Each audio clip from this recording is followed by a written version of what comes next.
Quentin Tarantino's supposed final film has officially got some new news. We got some details following it. Coming from film fans, I think that's pretty exciting for us. But let's get into what this could entail as for his next film, maybe his final. Who knows?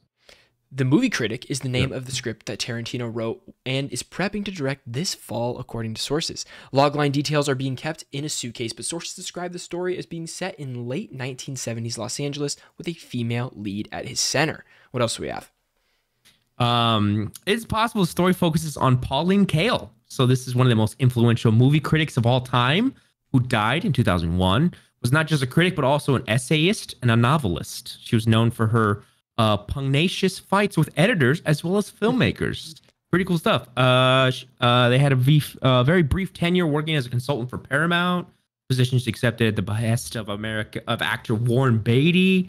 Timing of that Paramount job seems to coincide with the setting of the script, and the filmmaker is known to have a deep respect for Kael, making the odds of her being the subject of the film more likely. So there were some clips circulating on Twitter and Instagram these last couple of days of Pauline, like interviewing different directors and actors and stuff like that, and everybody had one common like thread line through all of this.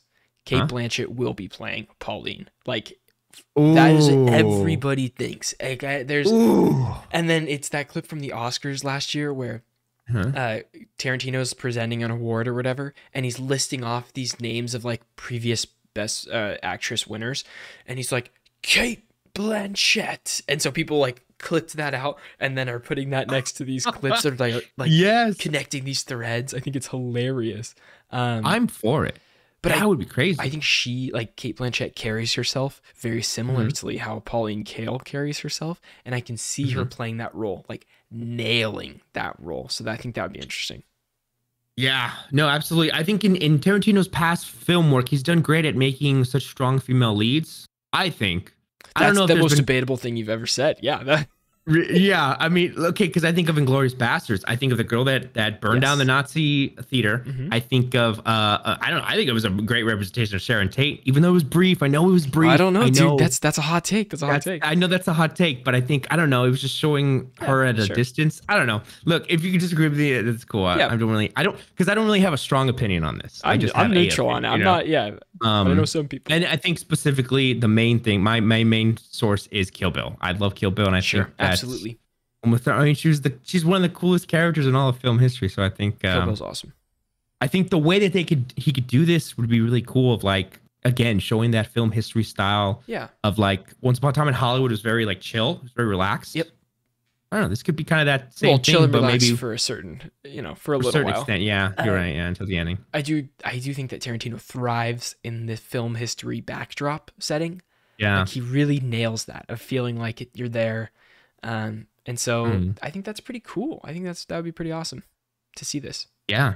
Yeah. This guy's always, everybody's always talking about Tarantino, right? With his movies, what he chooses to do, what he writes about, what he says. And what he says, like it or not, I think he's done some stuff it's taught in film schools for a reason, right? Yeah. So I don't know. I think he's one of the greats of our day, I would say.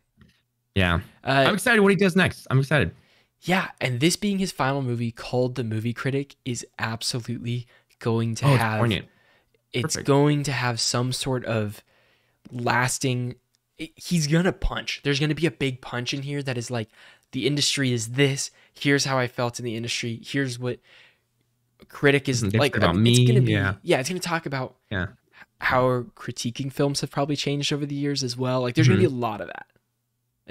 What's cinema, what isn't cinema, right? Like maybe his point of views on that, and like what this film critic Pauline Kael, like her stance on it. Like I don't know how she would critique. I don't know what her angle was. So that's gonna be interesting. If you look at some clips online, like I'm sure on Twitter you'll find some. She's very intense. It's really cool. Like I can see Tarantino making this character like really fun, or making this person like have a really interesting movie behind it. So this project right now does not have a studio home. It could go out to studios or buyers as early as this week, according to sources. That's crazy. One frontrunner could be Sony, where Tarantino had a tight relationship with topper Tom Rothman, and Sony distributed Once Upon a Time in Hollywood. And cool. I mean, Tarantino often says that Once Upon a Time in Hollywood is the best movie he's made. He's self-proclaimed and says that's his favorite. But I think so too. Really? That's Yeah. I would say. I like it a lot. My favorite is probably I think Django. Yeah. It's tough. It's Django's either so Django or good. Inglourious Bastards. It's one of those because man, I love like World War II films, but Django's like, Yeah. come on. But Oh, also, yeah, so yeah. good. Love it. Well, if you want to know more about The Movie Critic, Tarantino's final film, you can stay right here at Strictly Casual. If you want to listen to this entire podcast, you can go on youtube.com/Strictly Casual and check out. This is episode 103 of Freeze Frame. And then if you want to listen to that on audio platforms, you can go on audio platforms, your favorite, pick your choice. Type in Freeze Frame, Strictly Casual. It's a little yellow box. It says Freeze Frame. This is from episode 103. Thank you guys so much for watching, and we'll see you on the next one. Peace out.